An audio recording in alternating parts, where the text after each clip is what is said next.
Hi friends, ఒక golden principles నేను మీకు చెప్దాం అనుకుంటున్నాను. ఎందుకంటే ఇప్పుడు డిఎస్సి రాసిన వాళ్ళందరి దగ్గర నుంచి నాకు వచ్చిన ఫీడ్‌బ్యాక్ ఏంటంటే, వాళ్ళకి ఈ మ్యాచ్ ద ఫాలోయింగ్ కానీ, ఈ ఎంసీక్యూ క్వెషన్స్ కానీ ఎలా వస్తున్నాయంటే కొంచెం కన్‌ఫ్యూజన్ అవుతుంది అని అంటున్నారు. ఒక్కొక్కసారి నేను బయోసైన్స్‌లో ఇది కూడా విన్నాను. అసలు దానికి అన్నీ కూడా కరెక్ట్ ఆన్సర్సే ఉన్నాయి. వాళ్ళు ఏది కరెక్ట్ కాదు అని అడిగారు అని చెప్పేసి. So my dear friends, which is not correct అనేది చాలా చాలా ఇంపార్టెంట్. మనం క్వెషన్‌ని జాగ్రత్తగా చదవాలి. అక్కడ అడిగింది ఏంటి అనేది చూడాలి. మనం యూజువల్‌గా ఏది కరెక్ట్ అనుకోని అది టక్‌మని కరెక్ట్ అని పెట్టుకుంటాం. అలా కాదు. ఏది నాట్ కరెక్ట్ అన్నప్పుడు మనం అన్నీ బాగా క్షుణ్ణంగా చదివి, అందులో మనకు వచ్చిన ఆన్సర్‌లు 3 కరెక్ట్ అనిపిస్తే మిగిలింది మాత్రమే నాట్ కరెక్ట్. అలాంటిది మాత్రం చూసి తప్పకుండా పెట్టాలి. ఈ నాట్ కరెక్ట్ అని మీకు కన్‌ఫ్యూజన్ చేస్తుంటారు. ఇదొక పాయింట్ జాగ్రత్తగా గుర్తుపెట్టుకోండి. మరొక పాయింట్ ఏంటంటే match the following. Match the following ఇచ్చేసి ఏ, బి, సి, డి అందులో మనకు కొంచెం కన్‌ఫ్యూజన్ ఎక్కువైతుంది. ఏకి బి, బికి సి, సికి డి అని అలా ఇచ్చి 4 ఆప్షన్స్ ఇస్తారు. అందులో కూడా మీరు కన్‌ఫ్యూజన్ కాకుండా చక్కగా ఆలోచించి చేయండి మ్యాచ్ ద ఫాలోయింగ్. మరొక ఇంపార్టెంట్ క్వెషన్ అన్‌సీన్ ప్యాసేజ్. మనకు ఒక పారాగ్రాఫ్ ఇచ్చి అందులో కింద క్వెషన్స్ ఇస్తారు. అలాంటప్పుడు మీరు పారాగ్రాఫ్ మొత్తం చదువుతూ కూడా టైం వేస్ట్ చేయొద్దండి. పారాగ్రాఫ్ మొత్తం చదివి టైం వేస్ట్ చేయకుండా ఫస్ట్ క్వెషన్స్ చదవండి. ఆ క్వెషన్స్ చదివితే మీకు డెఫినెట్‌గా ఫస్ట్ క్వెషన్ పైనే ఉంటుంది. అవి ఆర్డర్‌లో ఉంటాయి ఆ క్వెషన్స్ కూడా.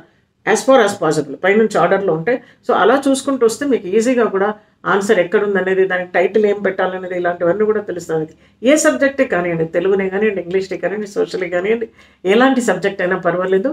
ఎగ్దమ్ యూ కెన్ క్రాక్ దట్. ఎలాంటి క్వెషన్ కూడా అనౌన్సర్ చేసి మీరు రావద్దు. తప్పకుండా ఆన్సర్ చేయండి. ఎందుకంటే నెగెటివ్ మార్కింగ్ లేదు. ఎలిమినేషన్ ప్రాసెస్‌లో పోండి. మీకు తెలియని క్వెషన్ అయితే మాత్రం. ఎలిమినేషన్ ప్రాసెస్ ఒకటి తీసేస్తే మీకు డెఫినెట్‌గా 33.3% తెలుస్తుంది అది కరెక్ట్ వస్తుందని. అందులో మరొకటి తీసేస్తే మీకు 50% ఛాన్స్ ఉంటుంది. సో ఏదైనా కూడా మరొక ఇంపార్టెంట్ విషయం కంటెంట్ అండ్ మెథడాలజీ.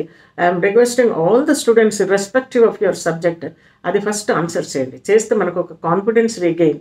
ఆ కాన్ఫిడెన్స్‌తో ముందుకెళ్తే మిగతా అన్నీ కూడా బాగా చేయొచ్చు.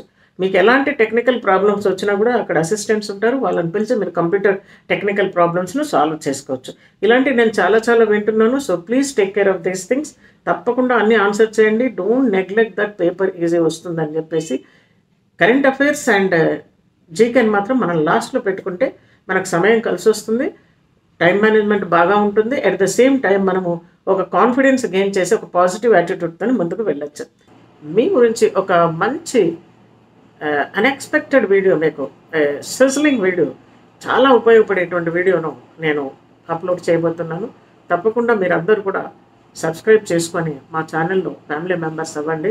అది ఏ సబ్జెక్ట్ వాళ్ళకైనా కూడా ఉపయోగపడుతుంది. ఎలా చేయాలి అనేది. కాబట్టి మీరు ఎలాంటి బుక్స్ ఫాలో అవ్వాలి, ఎలా ప్రిపేర్ అయ్యాలి అనేది ఆల్రెడీ నేను మీకు ఎలా టైం టేబుల్ చేసుకోవాలనేది పెట్టాను. హౌస్ వైఫ్స్‌కి ఎలా చేసుకోవాలి, బయట వాళ్ళకి ఎలా చేసుకోవాలి, ఉద్యోగస్తులకు ఎలా చేయాలని అవి కూడా మీరు చూడండి. అండ్ సబ్స్క్రైబ్ చేసుకొని మా ఫ్యామిలీ మెంబర్స్ అవ్వండి. డెఫినెట్‌గా I'm telling you, I assure you that you are going to get benefited if you become the family member of English Tuber Bharati. Already I am running the spoken English channel. మీరు spoken English follow అవుతూ అక్కడ grammar కూడా చదువుకుంటూ ఇక్కడ ఈ subject content కూడా నేర్చుకోవచ్చు. So I wish you all the best.